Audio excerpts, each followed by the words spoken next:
പുതുപ്പള്ളിയിലെ saint George orthodox പള്ളിക്ക് 1557 മുതൽ സമ്പന്നമായ ഒരു ചരിത്രമുണ്ട്. അന്ന് മാതാവിൻ്റെ പേരിൽ കൊച്ചുപള്ളി എന്നൊരു ചെറിയ ചാപ്പലായിട്ടാണ് ഈ പള്ളി ആദ്യം നിർമ്മിച്ചത്. നൂറ്റാണ്ടുകളായി പള്ളി നിരവധി പരിവർത്തനങ്ങൾക്ക് വിധേയമായിട്ടുണ്ട്. 1557 സ്ഥാപിതമായ പള്ളി പിന്നീട് 1640 നിലവിലെ സ്ഥലത്തേക്ക് മാർ ബഹനാൻ സഹദായുടെ പേരിൽ പുനർനിർമ്മിച്ചു. 1750 പള്ളി പുനർനിർമ്മിക്കുകയും സെൻറ് ജോർജ് ഓർത്തഡോക്സ് പള്ളി എന്ന് പുനർനാമകരണം ചെയ്യുകയും ചെയ്തു. അങ്ങനെ 4.5 നൂറ്റാണ്ടിലെ നിലനിൽപ്പിനിടെ പള്ളി 5 തവണ പുനർനിർമ്മിക്കുകയോ വികസിപ്പിക്കുകയോ പുതുക്കി പണിയുകയോ ചെയ്തിട്ടുണ്ട്. 2003 കാര്യമായ മാറ്റങ്ങൾ വരുത്തി 3 പള്ളികളുടെ ഒരു സംയോജിത ദേവാലയമായി ഇത് രൂപാന്തരപ്പെട്ടു.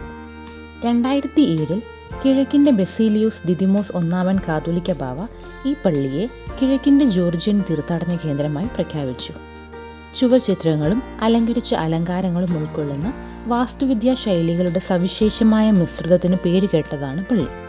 പള്ളിയുടെ മുന്നിലുള്ള ഗ്രാനൈറ്റ് കുരിശിൽ 84 സ്ലോട്ടുകളുണ്ട്. അവ 12 അപ്പോസ്തലന്മാരെയും 72 ദൂതന്മാരെയും പ്രതിനിധീകരിക്കുന്നു. മുൻ കേരള മുഖ്യമന്ത്രി ഉമ്മൻചാണ്ടിയുടെ അന്ത്യവിശ്രമ സ്ഥലം കൂടിയാണ് ഈ പള്ളി.